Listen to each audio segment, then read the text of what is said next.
I'm not sitting on his lap. You want to get that comfortable? Oh. If you put 2 beers here, we might be a lot more comfortable.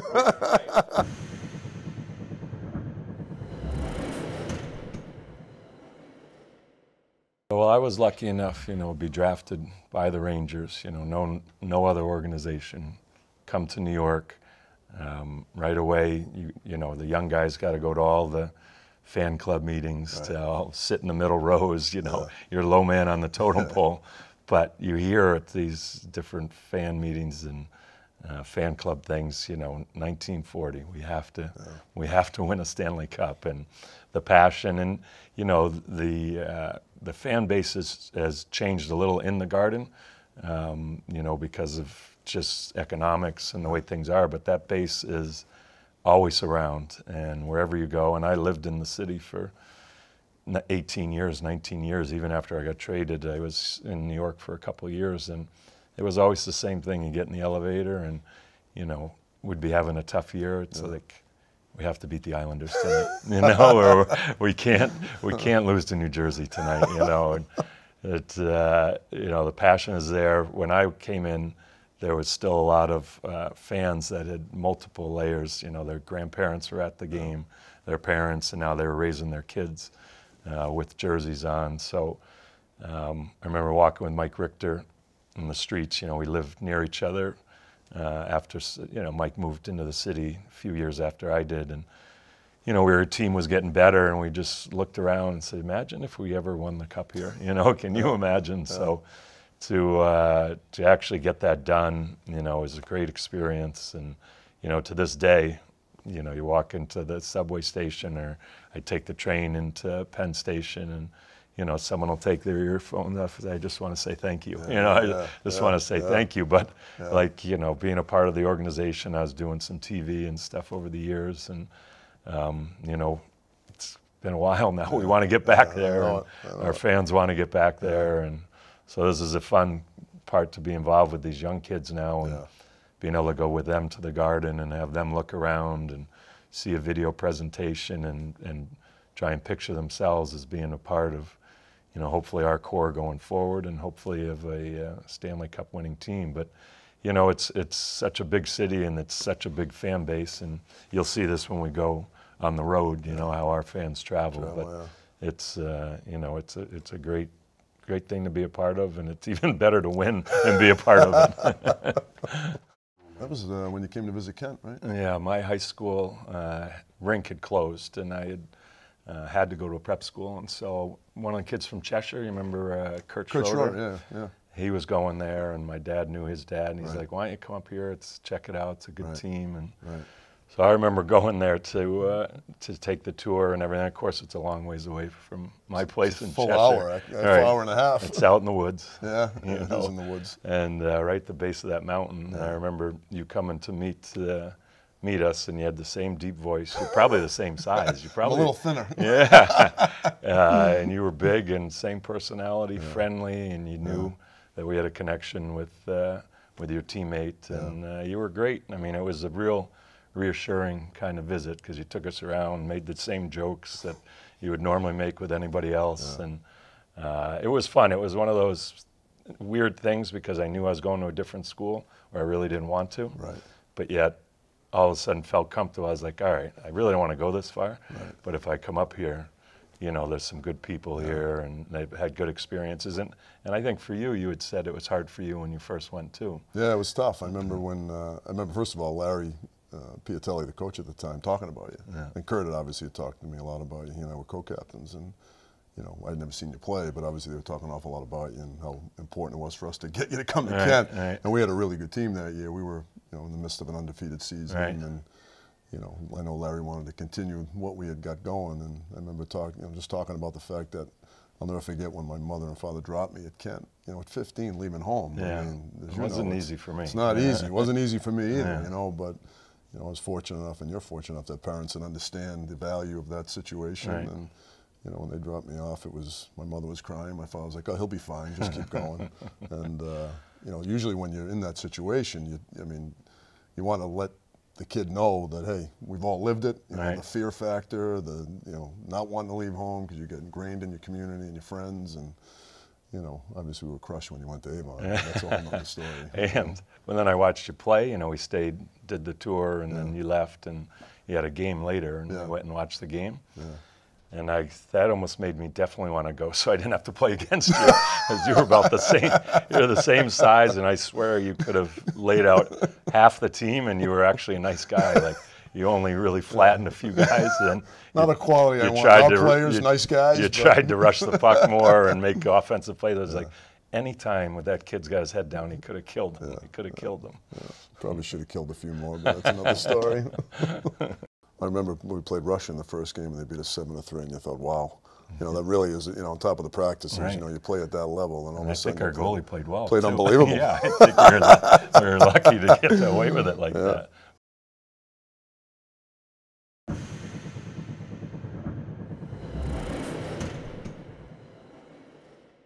I was a sophomore at BU, and Leetch was a senior at the time. I was in high school still. And back then, we were really as a country trying to make our impact in that tournament. We hadn't won a medal. Right. America hockey had really kind of gone to another level with the Olympics, and especially in Connecticut and Massachusetts. I mean, the players were really starting to have an impact on the world stage. And the year before I couldn't go, I was hurt. And we had a great mix that year of older guys with you and Craig as the younger guys, Right. Scotty Young. And, that team just was a great group of guys. And, the impact that you had was, the fact that we were able to have guys like you and CJ and Scotty Young come in. And, it's easy not to feel like you have to be the best player, because we had a lot Right. of good ones.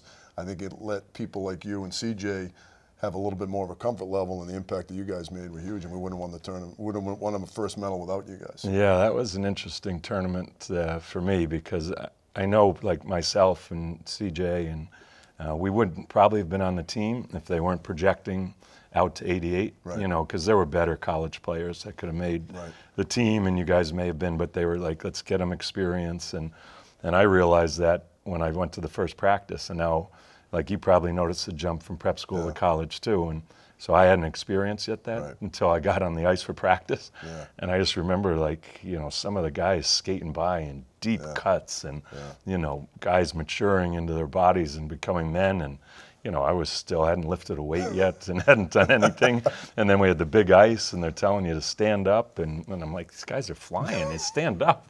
I had to try and chase them down. So it was fun, but everybody was such good guys. Like the mix of guys. It's like any locker room. The same thing you get around here in the Rangers, and you get kids from every other country, and and everybody seems to fit seamlessly. But it was a great experience. Certainly prepped me for what I needed to expect in college, and then going forward with other junior teams. I remember when we played Russia in the first game, and they beat us 7-3, and you thought, wow.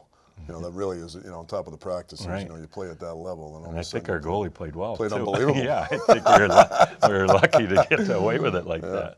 I remember in the morning we played Sweden for the bronze medal, Yeah. and I think it was an afternoon game. And I remember Coach Peterson saying, no, nobody, sleep in, just show up at the rink for the game. And the Swedes were up early at 7:30, 8 o'clock, and Right. whatever the Europeans were doing at the time, and we ended up winning 6-0. Right. It's nice to win a game of meaning in that that type of fashion. That was the game where someone had stolen my equipment. And, Yeah. I had to just use extra equipment that was around. So I couldn't do it now, or I couldn't do it when Right. I was a 10-year veteran, but I Yeah. could do it when I was 16 years old without a problem. Desperation Right, at that age. right. Yeah. Draft night for me, I don't know how, it was getting, I think we were both in the same type of era where it wasn't popular, or it wasn't often that Wasn't high a school big guys show, was getting right. taken. And I remember going to Montreal and going up with my parents, and Jack Parker was up there. Mm-hmm. I remember sitting in the stands, and literally we're the only people in one section, and all the major junior guys were in the other section. And you're going through the draft, and Lemieux gets drafted. He stands up and just waves. And I mean, you're talking about Olczyk, Iafredi, Shane Corson. There were a lot of big time players in that draft, and Gary Roberts. And Had a lot of those teams contacted you ahead of time, or had you done interviews? yeah, Hartford was drafted in 11th, and I thought Hartford was a school. It was a team that I might end up at. Right. And then when Hartford was picking, I remember they they called a timeout or there was a lot of discussion going on, but you just don't. You just never know. You know, I'm just sitting there. You know, you have no clue what's going on. It's so different than it is today. You know, today it's the Grammy Awards and everybody in the world knows what's going on. You know, and there was no internet back then, so you had no idea where you stood on the big stage.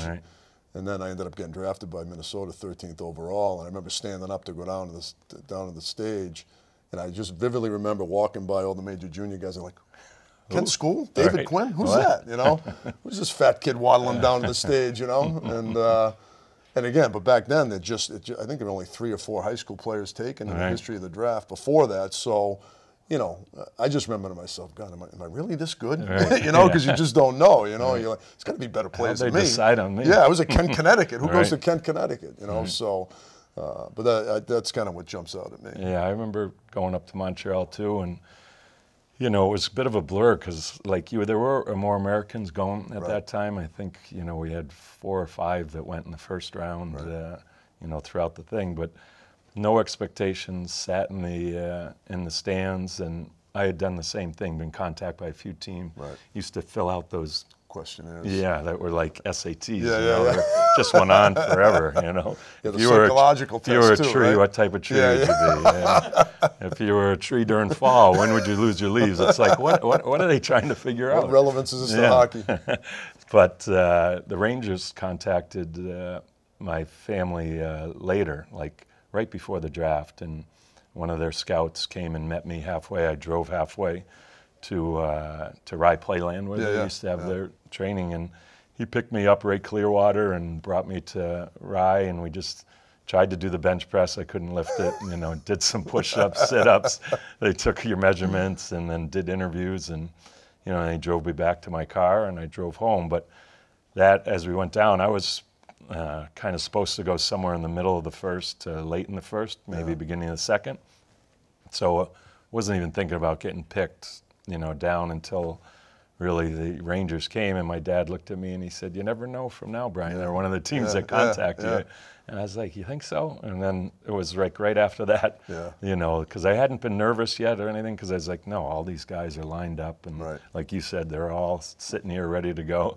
And all of a sudden your name got picked, and then I don't really remember anything after that. I see pictures around, you know, and when they do something on the board of your draft day, and I don't remember that picture. Just kind of a blur after that. The only thing I remember from the draft had nothing to do with me. It's Lemieux just standing up, waving, and sitting down. He wanted nothing to do with Pittsburgh at the time, you know. That's true. That's the only thing that jumped out at me about my draft, you know. And really thinking to myself, am I really this good? I don't think I'm this good. Why are they picking me so high, you know? When I walked in, the team doctor's there, and he says, you know, you're not going to believe this. You know, your blood test came back, and you feel like your career is over.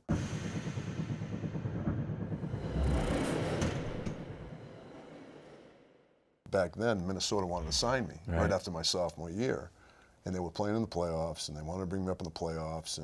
But back then, you couldn't sign an NHL deal and play in the Olympics.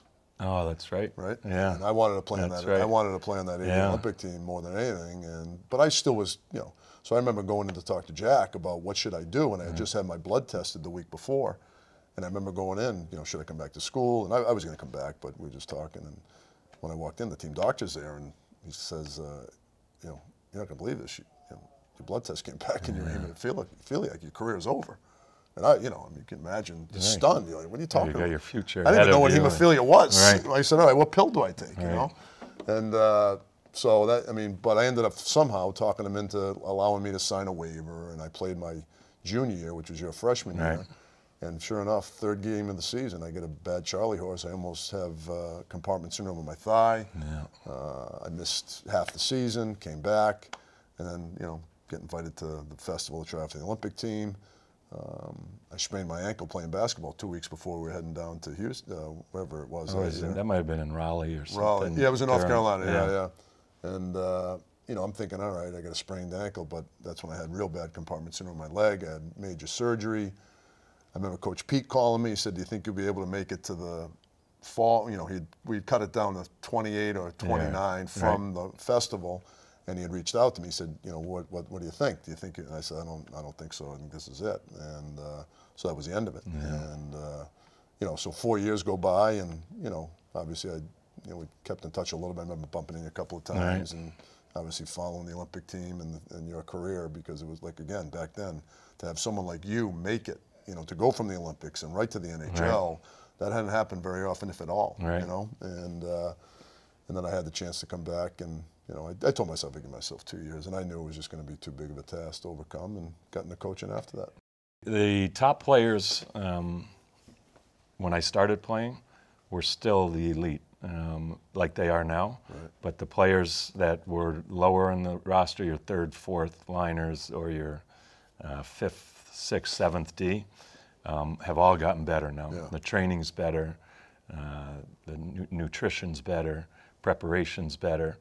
And the X's and O's haven't changed a lot, but the part that has changed coaching-wise is the video. Yeah, the video. And being able to break down play-by-play, show a player over it, and stick to systems more. Before, there was a lot of dump and chase, hit as hard as you can, hem them in, create opportunities, and either draw penalties and let your best players out in the ice, or physically try and, you know, impose your will. And that still goes on, but now everybody's moving the puck fast. They're doing a good job of cracking down, you know, the slashing this past year in the hands, the hooking and holding 10 years ago they got rid of for the most part, and that's allowed the game to move quicker from pass to pass, where you used to make a pass, if a guy was on you, he'd just lasso you, and that kind of put an end to the speed. But everyone talks about it being a faster game. It was still fast. Even when you watch watch the Oilers or the Islanders or the Montreal Canadiens, when those guys had room to skate, they were flying up and down the wing and making good plays. It's just once you eliminate that by letting an opponent hook you or grab you or eliminate that speed, that's where the game visually has changed. But when you're out there and you're watching it, the real X's and O's, and you've talked about this in the past, there's, you know, a handful of systems, really, and you've got to be able to adjust to what the other team's doing. But that part has been, you know, pretty similar. It's just the athletes gotten better. The rules have changed to allow everybody to skate, and now you can see the quickness that everybody is, you know, 1 through 20. Yeah, and the size of the players. Yeah, the that's size, true. The size. Although they've slimmed down, They've you know. leaned up for sure. Yeah, like the weights probably. If you looked, obviously they're taller, but if you put the same height back, you know, 20 years ago, these guys would all have 10 to 20 pounds more on them. I think the biggest challenge, or the biggest difference, is the distractions. Yeah, that's true. I mean, when we were growing up, or when we got in, you know, when you first got into the league, there's no social media. Right. I remember sitting down with Jack Eichel when I first got to BU, and the poor kid didn't make the World Junior Camp as a, you know, going into his senior year. Right. And he was all torn up about it because he's reading the internet, you know, there's rankings, him and Connor McDavid, you know, they were already building that draft. Right. As we talked about earlier, we never had that. No. It was just, and a game ends, and, you know, for you and I, we cared about what our coach thought and what probably our parents thought to a certain degree, right? Yeah. Now, a guy, game ends, he's got 7 people who he's trying to please, and he wants to read what the internet says, and Twitter and everything. And that's, you know, I think that really affects a lot of players who aren't mentally prepared for that. That's true. But, you know, the speed, you know, I watch these games on the NHL Network from the 80s, and you just talked about the clutching and the grabbing. Everybody was just as fast. It just, there was a lot more, the players would slow each other down more. It wasn't that so much that these players are faster. It's just that, you know, what was allowed to go on back then. You kind of, you laugh now watching it. Oh my God, he didn't get a penalty on that play. You know, the thing that made you so elite was the fact that you had world-class skill and you had world-class toughness, and that's so difficult to find.